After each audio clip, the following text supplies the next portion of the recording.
Alright guys, my body is ready for the temple. It's Wednesday, the Nintendo Direct was up today.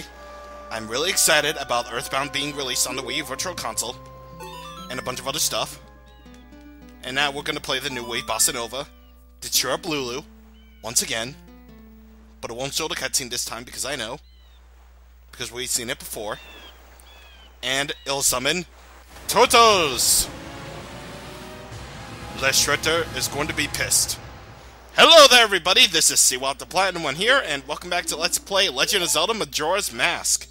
So, last time, we did a bunch of stuff. We prepared for the Great Bay Temple, and we got ourselves a giant's wallet after clearing the Oceanside Spider House. So now we're just gonna jump right into the temple, everybody. Let's do this. I'm so excited about this temple, y'all.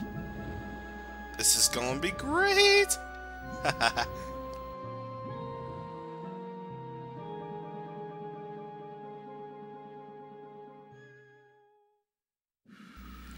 And you know what? I never actually seen this scene in the daytime or on the first day even.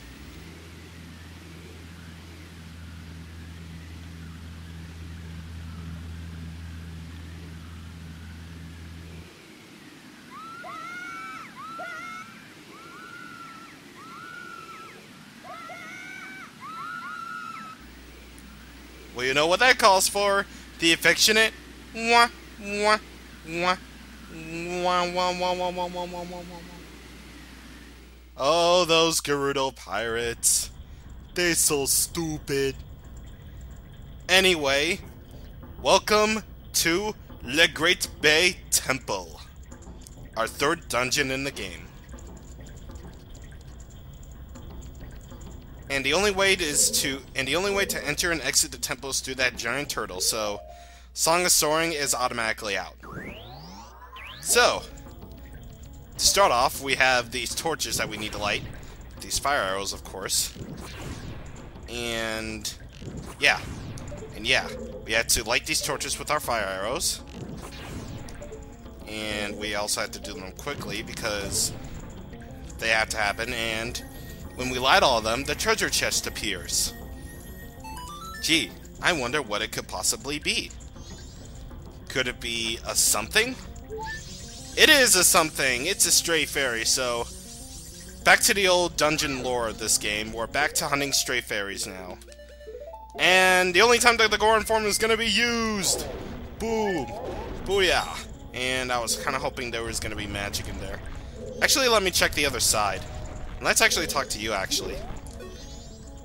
What's wrong? Returning to shore? Yeah. That's how I imagine him to laugh. It's not shameful to retreat. That in itself isn't a strategy. Alright, climb onto my back. Yes, anytime you need to return to make some more preparations, like if you need more magic, if you need more anything, you can pretty much use the hook shot on the Island Turtle's tree, and you can go back to Zora Cape. So anyway, now we're going to be heading into the sort of main part of the temple, which is factories. Whoa, that's a huge water wheel.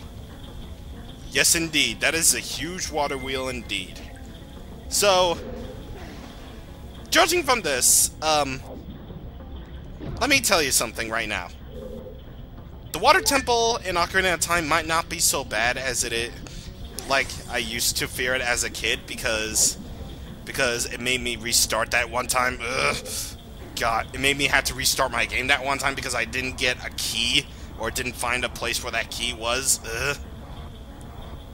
But at least I'm confident with the water temple as of now. Great Bay Temple can be time-consuming if you allow it. But aside from the obvious hate, Great Bay Temple is actually a very creative temple. It is. It really is. And you'll see why in a bit. For now, let's kill this guy. And that'll cause a stray fairy to appear. And let's kill that. And not kill that thing. Oh well. And now we have to put on our Great Fairy's mask. Wow, first time we've seen that in a while, huh? Jeez. So, now let's lure the stray Ow. Now let's lure this stray fairy over to us that we got from killing the Skulltula. And there we go. That's our third stray fairy already. We're already a fit done. Well, not fit done with the dungeon, mind you. No, we're not even getting into the temple just yet. Eh. So, this temple, this is the main room. I get it. The huge water wheel is powering this thing. Yes. So, we got a sort of a factory-like dungeon here. Which, no wait, the Goron mine. Oh wait, the Goron mines, never mind. And, kinda, sort of, the Earth Temple and Skyward Sword, maybe? I don't know. But, yeah. We got pretty much the first, in my memory at least, factory dungeon in the Zelda series, and it really works. It really does work. Well, despite all the frustration that people often see with this dungeon, you gotta admit, it is actually very, very creative, like I keep on saying. And when we get into the bulk of it, you'll see why. But anyway, now we gotta break that jar open with these arrows, and I think we did it. And that will cause a stray fairy to pop out of it, so now we gotta wait. We're waiting.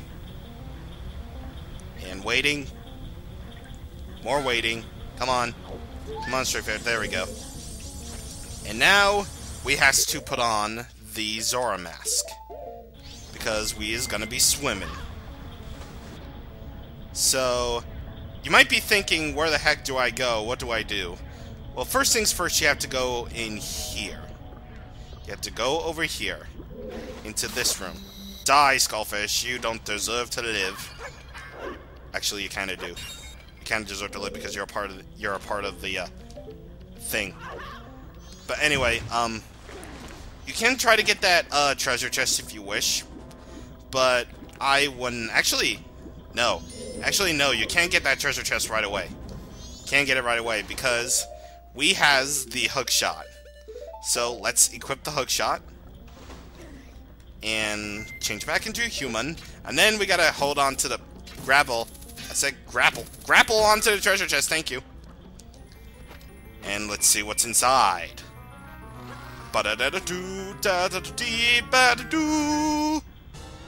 It is the map. So, looking at this map, we can see there's a lot of rooms to go through, and I mean plenty of rooms. I predict we're going to be here for at the very least, we're going to be here for about 3 videos. I'm betting right now. However, just like with Woodfall Temple, I want to halt my progress at around 11. Why? Because we got to stop that thief again. I know this is kind of sounding repetitive for me at first, that we're stopping the temple to do the thing we already did before, but trust me, it's gonna amount to something. And ooh, look at those Biodeku Babas. Look at that. Look at that. I seriously think this is where the enemy designs of Majora's Mask actually start to get pretty damn cool. I love these Bio Babas. Like I keep on saying, Majora's Mask has my favorite enemies in the Zelda series, period, and I love these enemies. Oh my god. Well, their designs are really cool. I always thought, even as a kid, I always thought these designs, for these enemies' designs to be extremely, extremely cool. And if only I could kill this guy, that would be wonderful. Thank you, I killed the Bio Baba.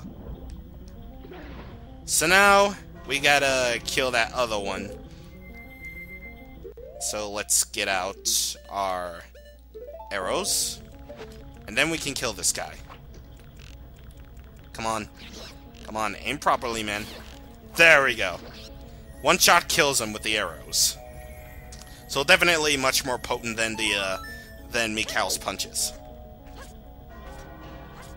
So now let's hoppity, and there we go. And it is a stray fairy. Very nice indeed. So now, let's go into... Whoa! I meant to swim, but okay, I grabbed onto the lily pad, I guess. Jeez. Think. Anyway. over here we have a real bomb chew over there, so let's shoot that thing with an arrow. What's actually kind of funny is that what can actually happen is the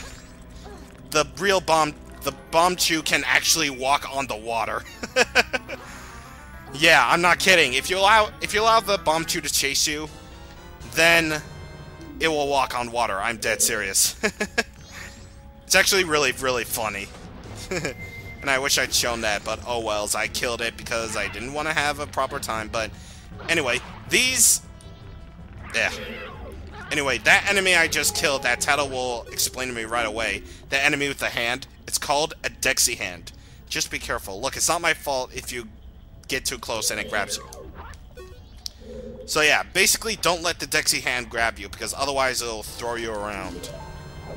Throw you around like a thing or something. Anyway, to get a closer view, if I can get a closer view. Yeah, that thing, right there, that's a Dexy hand.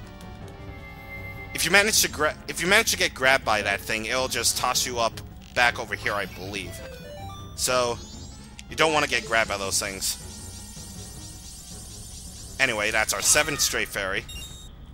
And no, we are not halfway done with the thing yet. Whoa! Did anyone else see that?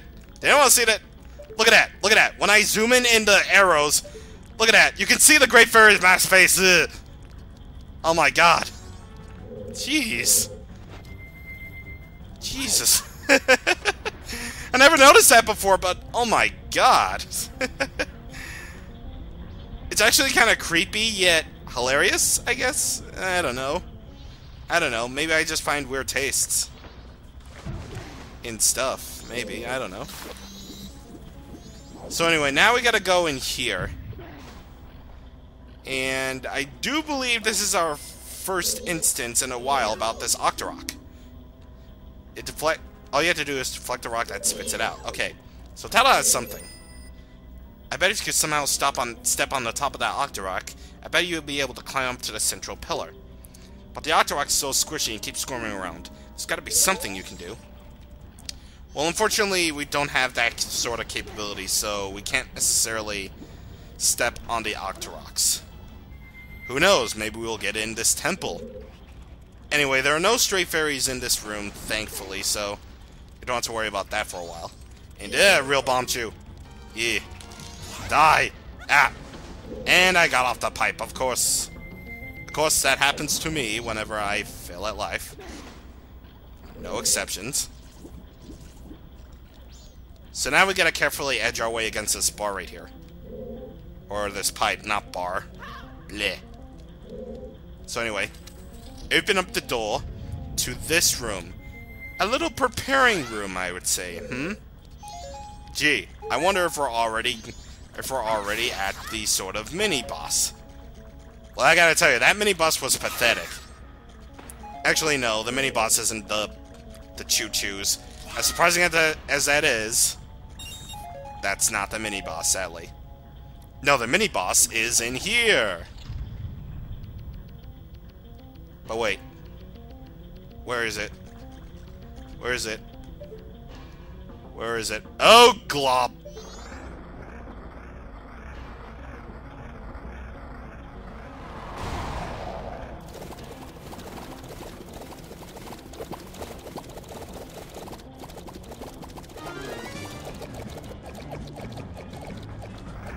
Alright, everybody.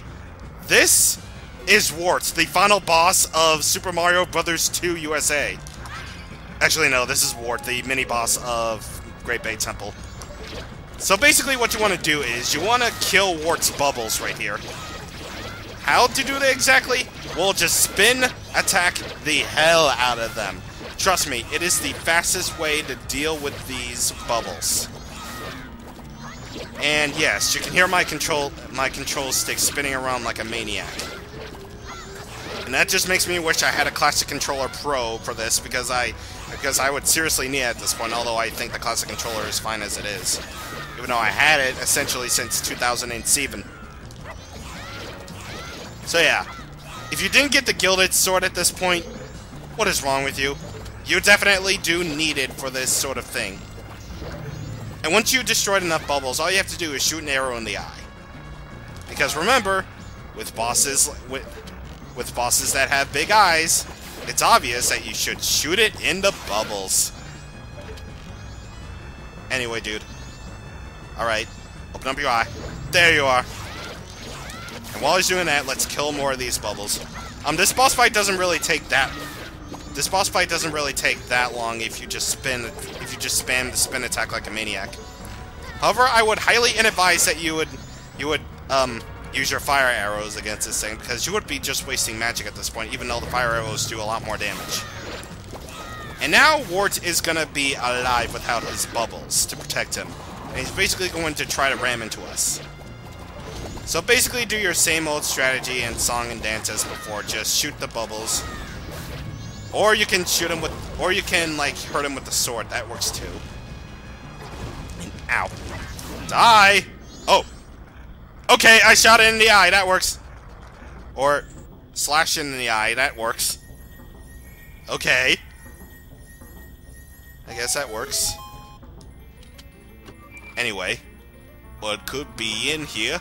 Is it our item temple? Indeed it is! It's the ice arrow. So now you can freeze enemies and objects. Try it everywhere.